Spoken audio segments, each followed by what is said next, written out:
Bueno, agradecidos a Dios de poder vernos nuevamente, en mi caso aquí en el culto de oración. En el día de hoy se está cumpliendo una fecha muy especial y como no creemos en casualidades sino en causalidades precisamente, al iniciar nosotros por algunas semanas y meses el estudio de la parte final del conflicto de los siglos, del capítulo 22 en adelante, bueno, coincide con la fecha de hoy, 9 de agosto, que es la fecha, como vemos aquí en la diapositiva, en la cual se publicó o se anunció la publicación del conflicto de los siglos en la Review. Fue un día como hoy, pero en 1887, específicamente, si no hice malas cuentas, hace 125 años. Ocurrió esto, ¿no es cierto? Así que estamos, bueno, contentos de recordar esta fecha tan importante para la Iglesia. Bueno, iniciando con esta introducción que tendremos hoy, una serie de temas, capítulo por capítulo, de el conflicto de los siglos, la parte teológica y escatológica, que es del capítulo 22 en adelante. Si bien veníamos nosotros con un estudio sobre el santuario, que no hemos finiquitado, sino que hemos hecho un paréntesis, continuaremos con el tomo 2 y 3 después de esta serie que vamos a estar teniendo. Ocurre que tenemos que prepararnos como iglesia, ya que en los próximos 2 años, 23 y 24, el conflicto de los siglos será en su edición muy completa o bastante completa, el libro misionero a repartir. Por lo tanto, tenemos que, bueno, recordar algunos principios importantes, algunas verdades importantes de este libro que nunca pasa de moda y que nunca deja de ser. Vamos a comenzar entonces hablando un poquito sobre la historia y la importancia de cómo surgió este libro y por qué es tan importante para nosotros como iglesia, pero también para muchas personas que han sido alcanzadas por este libro y han en este libro encontrado de alguna manera la respuesta de Dios para explicar lo que es el mundo, el pasado, el presente y específicamente el futuro. Vamos a ver entonces la historia y la importancia de este libro tan especial. Ustedes saben que todos los sistemas de pensamiento, gracias Cristian por allí con la flechita, bien. Todos los sistemas de pensamiento, todas las filosofías del mundo tienen lo que se llama una metanarrativa, que es la explicación de la realidad humana. La metanarrativa, ¿sí? Entonces en esa metanarrativa ustedes van a encontrar una explicación acerca de Dios, del hombre, del mundo, de cómo llegamos al conocimiento y de cómo llegamos al ser, ¿no es cierto? Al ser de cada persona. La metanarrativa de la Iglesia Adventista es justamente el conflicto de los siglos. Dios la reveló a Elena de White y a través de un proceso que vamos a ir viendo que se dio no en 2 días o en 2 meses, sino en muchos años, se fue desarrollando esta metanarrativa que explica la realidad desde el punto de vista del cielo, para que nosotros sepamos dónde estamos parados y por qué, entre otras cosas, la gente buena sufre, hay guerras, dolor, Dios parece ausente cuando no lo está realmente, ¿no es cierto? Eso es la metanarrativa de la Iglesia Adventista. Y por lo tanto, el conflicto de los siglos, por esa razón, ha sido tan convincente y tan poderoso en su obra, y creemos que lo va a seguir siendo, porque explica en un libro y resuelve muchas preguntas que el ser humano se hace y que muchos sistemas contradictorios han querido explicar y han fallado en hacerlo. ¿Sí? Así que así como nuestro sistema teológico es el santuario y todas las enseñanzas bíblicas se integran en el santuario, como estamos viendo, en el ámbito más general, ¿no es cierto? La metanarrativa que explica toda la realidad, ¿no es cierto?, cósmica, está justamente en el conflicto de los siglos. Muy bien. ¿Cómo se dio el proceso de escritura de este libro? Veo que están viendo allí toda la presentación. Todo este material que estoy compartiendo, bueno, viene del Centro White, por lo tanto es lo que compartimos siempre cuando presentamos el conflicto a las personas que no lo conocen todavía o que no saben o no conocen específicamente cómo se ha desarrollado este libro. La historia de este libro entonces abarca ni más ni menos que 5 o 6 de las 7 décadas del ministerio de Elena de White. ¿Qué les parece? ¿Sí? Elena de White terminó la última revisión en 1911 y comenzó a escribir luego de una visión que, como veremos, le dio en un funeral en Lovett Grove, si no me equivoco, por el año 1850 y pico. ¿Sí? Así que se dio un proceso de 60 años. Esto podríamos decir, si Elena de White hubiera sido una académica, que podría haberlo sido tranquilamente, esto es la tesis doctoral de Elena de White. ¿sí? Tranquilamente podría y merecería un doctorado honoris causa post-mortem por el conflicto de los siglos que abarcó un desarrollo de 6 y 7 décadas. Este libro se originó en una visión de 2 horas en la cual Ellen White vio, ¿no es cierto?, escenas, chispazos del conflicto desde el cielo a la tierra y su resolución o finalización directamente o definitivamente en el cielo. Se dio justamente en un funeral que se dio en 1858, y ella dice o relata que se vio envuelta en una visión de la gloria divina y se le revelaron muchos asuntos importantes relativos a la Iglesia, ¿sí?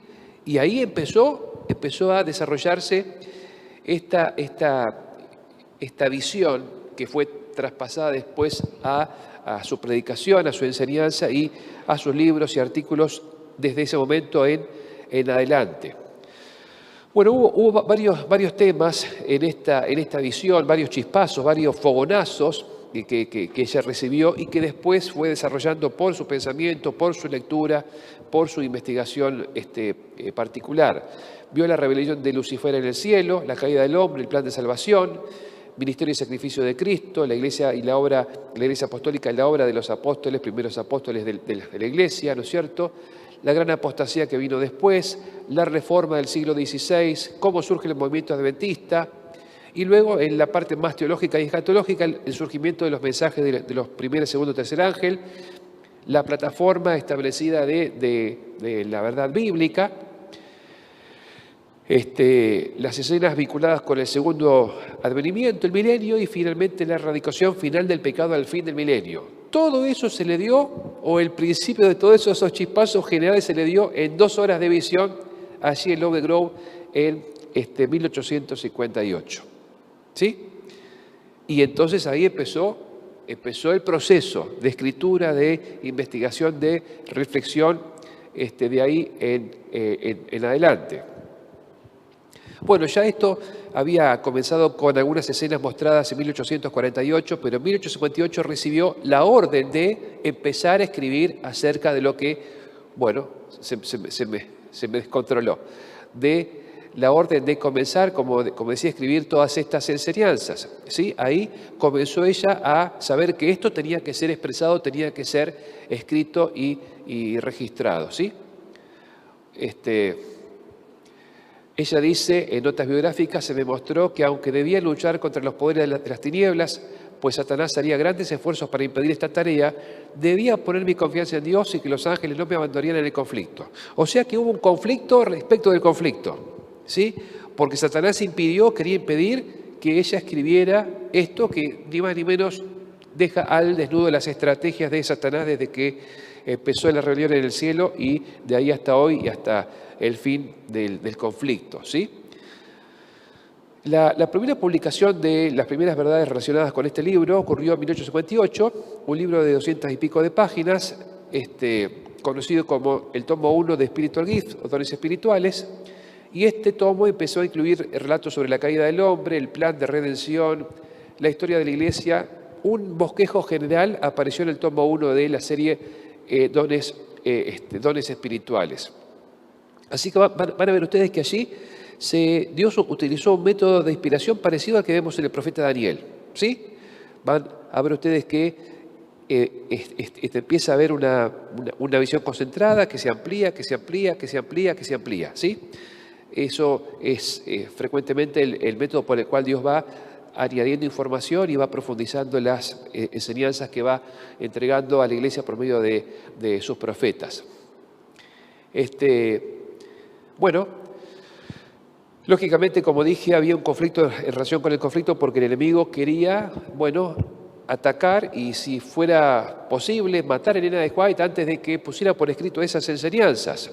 Cuando estaban ellos en Jackson, Michigan, cierta ocasión en la casa de un señor Palmer, ella tuvo un ataque de parálisis, estuvo insensible, inconsciente, paralizada, pero despertó en respuesta a las oraciones intensas de sus hermanos que la acompañaban, ¿sí? Ella se recuperó durante algunas semanas y entonces, bueno, de esa forma luego se le explicó que había sido directamente un ataque directo del enemigo sobre ella para que no escribiera el libro, quedara incapacitada para escribir el libro y y falleciera. Pero el proceso de escritura de este libro continuó y siguió adelante y aparecieron más tomos de la serie Spiritual Gift. Tomos 3 y 4 ampliaron el contenido del tomo 1. Estos volúmenes empezaron a narrar más específicamente la historia de la creación hasta los tiempos del rey Salomón.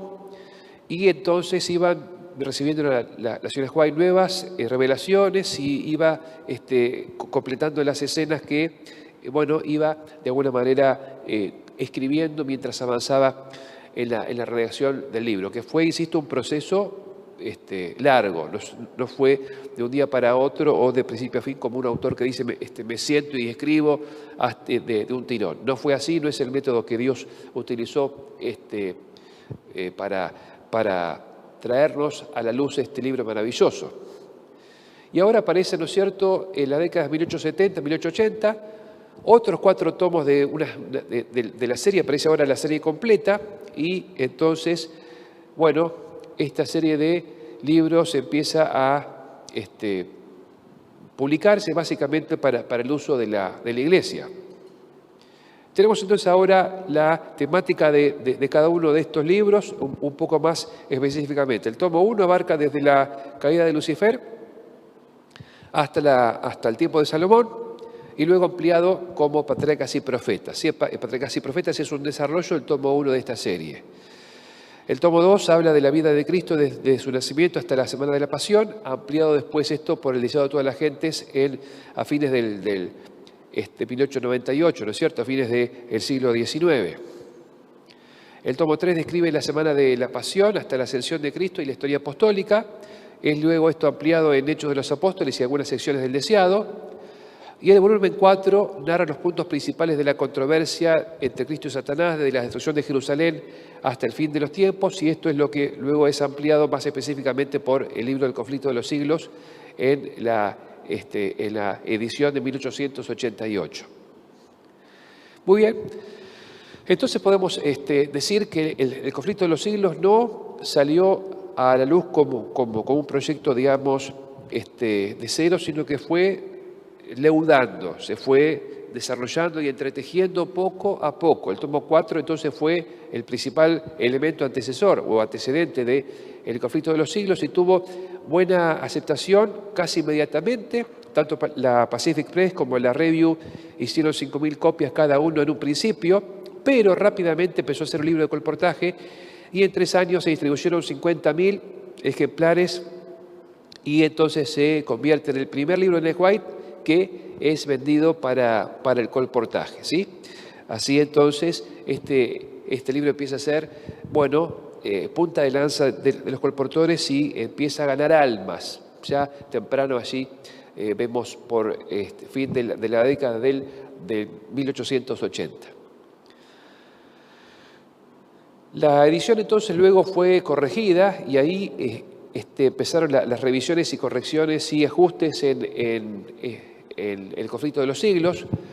1888 empieza a haber, ¿no es cierto?, ajustes con páginas más grandes, mayor número de ilustraciones, justamente porque al ser un libro de colportaje tenía que ser más adaptado al lector secular, capítulos adicionales que se fueron incluyendo y se adaptó la terminología y los contenidos para los lectores no adventistas a fin de evitar malos entendidos y puntos aparentemente ofensivos para el público en general, ¿sí? Siguieron entonces las correcciones y el perfeccionamiento del libro. Algunas páginas de Spirit of Prophecy tomo 4 no aparecen en las ediciones posteriores. Se incluyeron algunas referencias como yo vi, me fue mostrado porque el público secular no entendía que ella fuera profeta, así que se la trató como una autora general justamente para los fines evangelizadores. Pero ella, no obstante, decía que las verdades esenciales deben ser presentadas claramente, pero hasta donde sea posible, dichas en lenguaje que gane a las personas y no sea ofensivo, ¿no es cierto? Así que ahí vemos justamente ese enfoque más evangelizador que tuvo las ediciones del conflicto de 1888 en adelante. Justamente una de estas ediciones es la que vamos a tener nosotros ahora en manos para muy pronto poderlas distribuir y regalar. Pero lógicamente cuando la autora tuvo la posibilidad por 2 o 3 años de trabajar en Europa y visitar los sitios históricos que habían sido escenario de las luchas de la Reforma, ella pudo entonces ampliar material y gracias a sus viajes y a su ministerio en Italia, Suiza, Alemania, Francia, Inglaterra y los países escandinavos, visitar lugares que habían sido escenario de algunas de las visiones que ella había presenciado y bueno, al ver esos lugares también eso refrescaba su mente, su pensamiento, volvían sus escenas, esas escenas presentadas originalmente para darle mayor precisión a lo que tenía que incorporar en el libro. Así que vemos que el libro va leudando, va creciendo y se va profundizando y completando ese panorama general. Ahora viene justamente la ocasión en la que ella va completando todo el relato con lo que llamamos el método lucano, que es decir, ¿no es cierto? Dios guía, así como a Lucas, al autor bíblico o al autor inspirado, para que él encuentre información confiable en escritores o en historiadores seculares. Es decir, que Dios, como a Lucas, a Elena de White le hizo encontrar las diferentes perlas de verdad para luego armar todo un cuadro, ¿no es cierto?, un collar de verdades, una cadena de verdades preciosas, y ella utilizó mucho 2 autores como Willy y Daubigné, que eran historiadores, para completar detalles históricos en ese libro. Así que vemos acá cómo Dios utiliza visiones para darle, para ser testigo de los hechos que quería escribir, su reflexión particular y también su lectura para completar el material del conflicto de los siglos. Como dije antes, otro de los autores muy citados por ella fue Daubigné. Bueno, ellos fueron citados muchas veces textualmente, parafraseados, resumidos, y entonces, vamos a encontrar también citas de otros muchos autores en la edición de 1888. Elena de White prepara una introducción a esta edición. Esto es nuevo material que incorpora y explica el propósito del libro y el uso que ella hace justamente de estos autores generales. Bueno, así es como llegamos a la edición de 1911, que fue la última que ella, pudo revisar. Ella fallece en 1915, así que fíjense cómo Dios hasta el último momento de su vida, de su vitalidad, Dios le siguió ayudando para perfeccionar este libro tan importante.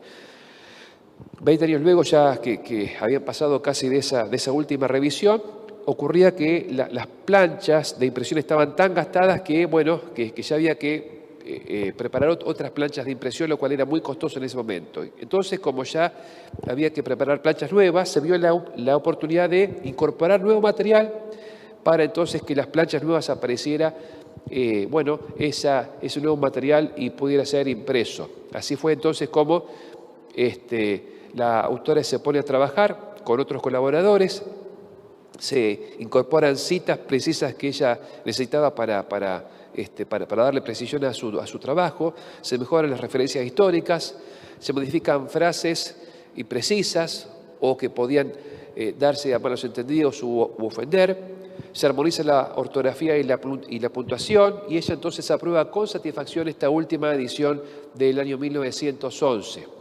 Ella dice a un pastor, que era editor de la Review, en el año, esta carta es citada en Mensajes Selectos, como resultado del examen que hicieron de él nuestros ayudantes más experimentados, dice ella, se han propuesto algunos cambios de palabras. He examinado cuidadosamente estos cambios y los he aprobado. Estoy agradecida porque se me ha conservado la vida y que tengo claridad de mente para este y otros trabajos literarios. Y acá vemos justamente cómo ella se vale de la colaboración de ayudantes, así como Jeremías. ¿A quién tuvo de ayudante? Jeremías, el profeta Jeremías. ¿A quién tuvo como ayudante, como editor? A Baruch, eso dice la Biblia, ¿no es cierto? Que Baruch fue ayudante de Jeremías, escriba, y entonces fue su ayudante literario para componer todos los libros que Jeremías también desarrolló, que fueron Jeremías, Primera, Segunda Samuel y Reyes también fueron editados, compilados por el profeta Jeremías y con la ayuda de Baruch también, ¿no? Otra forma, otro método de inspiración, trabajar en equipo, ¿no es cierto?, ayudantes, y ella probando o descartando sugerencias de sus ayudantes según lo que Dios le había dado en mente para comunicar. Entonces, el conflicto es una obra, como ven, única. No es un libro, digamos, de alguna manera que podamos decir clásico en el sentido de que el autor se sienta y de una sentada o en un proceso escribe y concluye. Esto es un desarrollo de mucho tiempo en su ministerio. 1858 a 1911. Incluso se incluye un capítulo número 13, El despertar en España, preparado por Chrysler y Hall, y se añade al final justamente con aprobación de la señora White, con abundantes notas, comentarios bibliográficos, muchas referencias adicionales.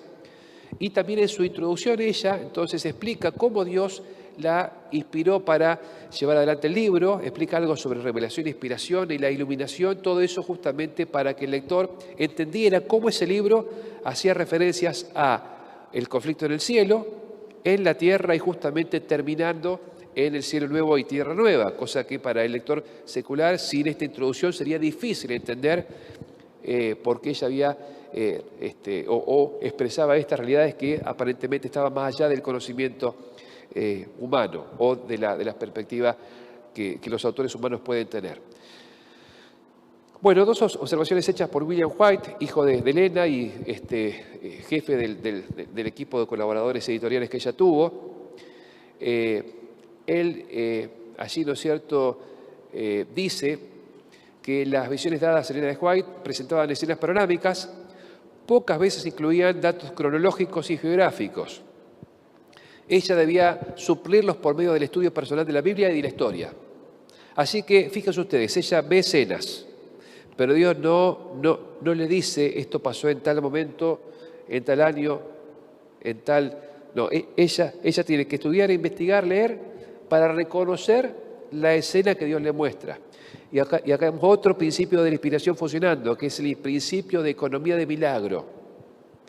Este principio de economía de milagro es tal que Dios no hace nunca por nosotros lo que podemos hacer nosotros mismos por nuestra propia capacidad. O sea, Dios pone delante de ella escenas que están más allá de su comprensión o de su acceso, pero después ella tiene que buscar justamente y estudiar, investigar y leer para ubicar esa escena y todo lo que vio en esa escena en el proceso histórico o en la cadena histórica que ella está siguiendo. ¿Queda claro? El principio de economía de milagro.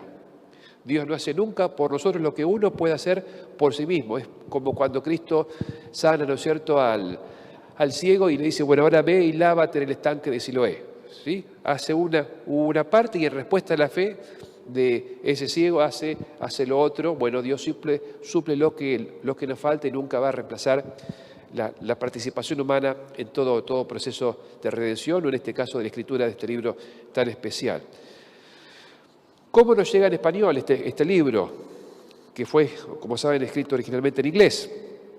La primera traducción fue hecha por el mexicano Abel Carrero, que era de la Sociedad Bíblica Americana, pero luego Eduardo Forga, que estaba casado con una nieta de Elena de White, realiza una traducción definitiva a la que le dedicó mucho esfuerzo y mucho cariño.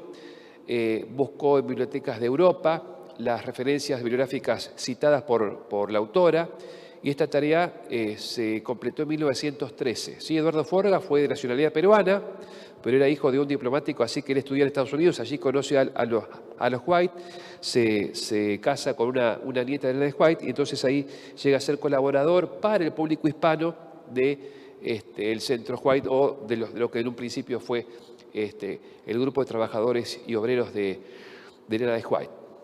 ¿Queda claro hasta acá? Vamos entonces siguiendo un proceso maravilloso, guiado, dirigido por Dios, pero con mucho trabajo, con mucho esfuerzo de parte de la Iglesia y de Elena de White y sus colaboradores. William White le escribe a Forga: el conflicto de los siglos recibirá sin dudas una gran recepción, no solo por parte de hispanos radicados en Estados Unidos, sino en Sudamérica, quienes podrán entender mejor lo que nos espera como pueblo de Dios en la gran lucha final. Él ya anticipaba a nuestro continente alcanzado por los rayos de luz que justamente iba a tener este conflicto. La obra es importante y es única porque destaca, bueno, la lucha entre el bien y el mal, que es una lucha milenaria, previa a la historia de este mundo y que va a concluir justamente, luego de la tercera venida de Cristo, una clave para entender el devenir de los acontecimientos y planes divinos para este mundo. Su preparación, como vimos, llevó mucho tiempo del ministerio de Ellen G. White y por eso justamente es uno de los libros principales que los adventistas tenemos para ofrecer a los demás, al mundo. Ella sentía un gran aprecio por esta obra y, entre otras cosas, ella recomienda esta obra diciendo que se me ha indicado que los libros importantes que contienen la luz que Dios ha dado respecto a la apostasía de Satanás en los cielos deben recibir una amplia circulación precisamente ahora, pues por su medio la verdad debe llegar a las mentes. Entonces ahí habla de la serie justamente que ella tiene y otros libros más que la Iglesia publicaba, como Patriarcas y Profetas, Daniel y Apocalipsis, de Uriah Smith, y específicamente ella refiere al conflicto de los siglos, que son más necesarios ahora que nunca antes. ¿Sí? Ella recomendaba y hacía fuerza para que el conflicto pudiera entonces ser publicado, ser más difundido. Bueno, ¿por qué? ¿Por qué tenía que ser un libro más promovido que otros? Porque contienen el mensaje que la gente debe recibir, porque es luz especial que Dios ha dado a su pueblo y porque los ángeles de Dios preparan el camino para estos libros en el corazón de la gente. Ella dice esto justamente, ¿no es cierto?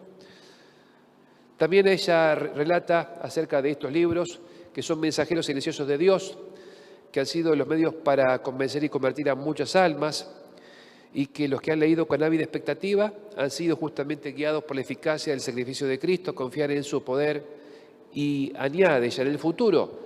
Estos libros van a aclarar el Evangelio a muchos otros, revelándoles el camino de la salvación. Y sigue hablando sobre esta serie del conflicto que comienza con Patriarcas y Profetas y otros más, el deseado, etcétera, que deben venderse por doquiera, contienen verdad para este tiempo, una verdad que debe ser proclamada y no tiene que obstaculizarse su venta. Todos tienen que participar en su distribución, colportores y miembros, porque la luz tiene que ser dada a tiempo y ese tiempo es ahora también. Y así otras citas que hablan justamente de cómo ella recomienda calurosamente que este libro sea publicado.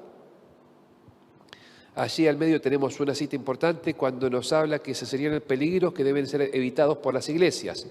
Los que se familiaricen en forma cabal con las lecciones presentadas en estos libros verán los peligros que los acosan y podrán discernir la senda sencilla y recta de ellos trazada. Así que este libro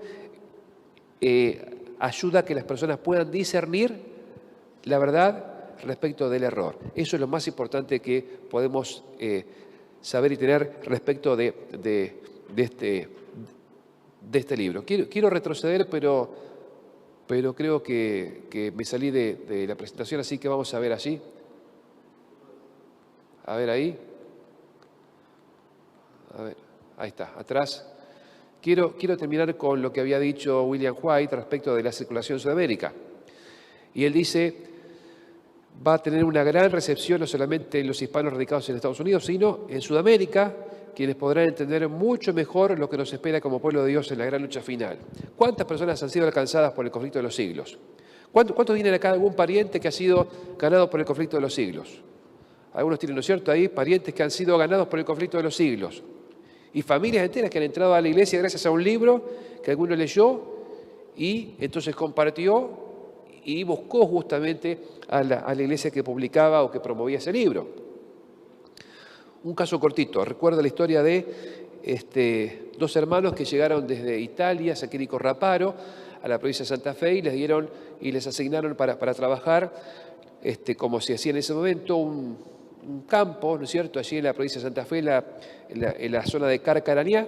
Allí se instalaron los 5 hijos, el padre, la madre, a trabajar la tierra, hasta que en cierto momento llegó, ahí golpeó las manos un colportor, y ese colportor tenía, entre otros, el libro del conflicto de los siglos, que no era barato, nunca los libros de colportaje fueron baratos, ni hoy ni nunca, ¿no es cierto? Así que los dos hermanos, José y Egidio, entonces decidieron comprar el libro a medias, ¿sí? Los dos pusieron plata para comprar el libro, Cuando trabajaban al fin del día, un día leía uno, al otro día leía el otro. Así que uno y otro iban compartiendo la lectura del libro porque los dos habían pagado el libro. Así que era mitad para uno, mitad para otro. Terminan ambos de leer el libro y entonces ellos se convencen de que las enseñanzas del libro eran realmente las enseñanzas verdaderas y bíblicas. Por lo tanto, le dicen al padre, cuyo nombre era Silvestre: de ahora en más nosotros no vamos a trabajar el sábado, sino que vamos a descansar como la Biblia lo dice y este libro lo enseña. A lo cual el padre le dice que en su casa todos iban a trabajar porque habían venido de Italia para salir adelante y no para estar de vacaciones. Por lo tanto, si ellos no querían trabajar el sábado, se tenía que buscar algún otro lugar. Bueno, ustedes saben que para dos jóvenes recién llegados de Italia, poco tiempo de haber emigrado, ¿dónde iban a venir? ¿Dónde iban a ir? Seguir el libro, seguir al padre, hacerle caso al libro, hacerle caso al padre, pero decidieron justamente escribir a la editorial y preguntar si había otras personas también que creyeran en lo que el libro decía, a lo cual recibieron una contestación y los invitaron a ir, a vincularse con personas que estaban fundando un colegio, justamente el colegio aquí en Puigari. Estamos hablando del año 1908. Pocos años, ¿no es cierto?, después que el colegio había comenzado, y así entonces fue que estos dos hermanos, José y Egidio, dejan a su familia en Carcaranía, provincia de Santa Fe, y se vienen acá, y acá hacen lo que hicieron muchos, o hicimos casi todos, que fue trabajar, estudiar, y así uno termina enfermería, otro termina el curso ministerial, y entonces van saliendo adelante, y entonces, bueno, empiezan a afianzarse en la iglesia y a criar a sus familias en las enseñanzas del libro, que son las enseñanzas bíblicas y por lo tanto las enseñanzas de la iglesia adventista. Si no fuera por este libro, El conflicto de los siglos, acá no habría ni Edgardo, ni Jorge, ni Daniel, ni nadie, porque Egidio fue mi bisabuelo y José fue su hermano. Por lo tanto, si no hubiera conflicto de los siglos, yo podría ser un chacarero rico en la provincia de Santa Fe, podría tener quizás 2 o 3 camionetas, 4 o 5 cosechadoras, no sé, pero no estaríamos acá. Así que gracias a Dios por este libro que ha traído tantas familias a la iglesia, entre ellas la mía, mi propia familia, de ese libro que algún colportor, al cual vamos a agradecerle en el cielo, trajo la luz para una familia que con sus defectos y con sus virtudes ha hecho algo y lo sigue haciendo para el avance de la causa de Dios. ¿Cuánto puede hacer un libro por una familia, por una persona? Y muchos de esos libros van a ser distribuidos muy pronto por todos nosotros y por toda Sudamérica y todo el mundo. Así que oremos para que este libro pueda seguir haciendo cosas maravillosas como lo ha hecho en el pasado, porque ese poder y esa verdad siguen estando vigentes para nosotros.